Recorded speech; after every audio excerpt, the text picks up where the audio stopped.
Everyone, সবাইকে রথযাত্রার অনেক অনেক শুভেচ্ছা। আর আমরা এখন বেরিয়েছি আমাদের এখানে রথ দেখার জন্য। এখানে আমরা আছি শ্রুতি, কাকিমা, মা আর আমি। হাঁটতে হাঁটতে চলে এসেছি আমরা নদীর ধারে। আর দেখো নদীর ধার থেকে বেরিয়ে পড়েছে রথযাত্রা।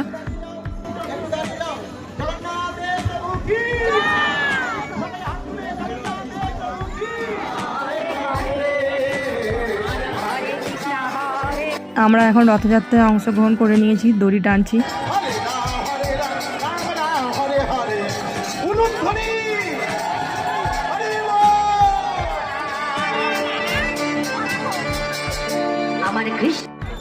মা এখন উঠেছে পুজো দিতে।